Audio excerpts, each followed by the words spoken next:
नमस्कार दोस्तों। मल्टीवर्स या पैरेलल यूनिवर्स, जिसको समानांतर ब्रह्मांड भी कहते हैं, मल्टीवर्स आज एक ऐसा दिलचस्प पहलू है जिसको जानने के लिए वैज्ञानिक पूरी कोशिशें कर रहे हैं। कुछ वैज्ञानिकों का मानना है कि मल्टीवर्स वास्तव में होता है, व कुछ का मानना है कि ये केवल कल्पना मात्र है। दोस्तों, आज हम केवल हमारे ब्रह्मांड का मोटे तौर पर आकलन कर सकते हैं। वास्तव में हम यह नहीं जान पाए हैं कि ये ब्रह्मांड कितना विराट है। सूर्य हमारे सौर मंडल का स्वामी होने के बावजूद भी हमारी आकाशगंगा मंदाकिनी का एक साधारण और औसत आकार का तारा है। हमारा ब्रह्मांड कई आकाशगंगाओं का एक विशाल समूह है। आजकल के वैज्ञानिक ये तो मानते हैं कि ब्रह्मांड एक नहीं बल्कि अनेक है और इस अंतरिक्ष का कोई भी और छोर नहीं है। किंतु इस पैरेलल यूनिवर्स के कॉन्सेप्ट के साक्ष्य हमें हमारे सनातन वैदिक ग्रंथों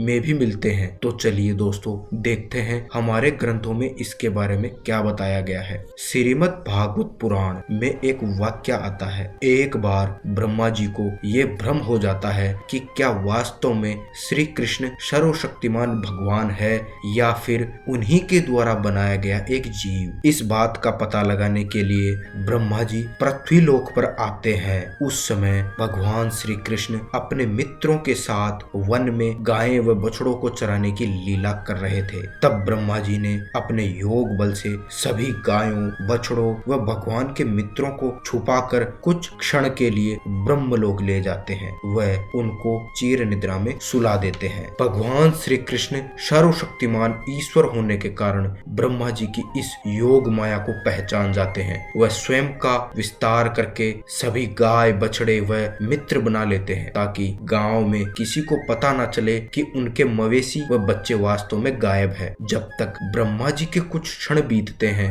तब तक पृथ्वी पर 1 वर्ष बीत जाता है और भगवान 1 वर्ष तक ये अभिनय करते रहते हैं। जब 1 वर्ष बीतने के बाद ब्रह्मा जी स्थिति का पता लगाने के लिए उसी गांव में वापस लौटते हैं तो यह देखकर आश्चर्यचकित रह जाते हैं कि वही बच्चे, वही मवेशी जिनको उन्होंने छुपा दिया था, वे वहां पर खुशी खुशी खेल रहे हैं। और वे सोच में पड़ जाते हैं कि कोई सामान्य प्राणी एक ही समय में ब्रह्मलोक में और पृथ्वीलोक में कैसे रह सकता है। और वे इस प्रकार पूर्ण आत्मविश्वास से ये समझ जाते हैं कि श्री कृष्ण ही सर्वशक्तिमान ईश्वर है। और उन्होंने उनसे पूछा कि भगवान यह कैसे संभव हुआ। तब भगवान श्री कृष्ण उन सभी मित्रों व मवेशियों में ब्रह्मा जी को अपने स्वरूप को दिखाते हैं। वह ब्रह्मा जी के इस भ्रम को तोड़ने के लिए कि वे इस ब्रह्मांड के निर्माता है, सभी ब्रह्माओं को पृथ्वी पर बुलाते हैं, जिनमें किसी के 10 सिर थे, किसी के 100 सिर थे, तो किसी के 1000 सिर थे। और जिनके जितने सिर वो उतने ही बड़े ब्रह्मांड का निर्माता।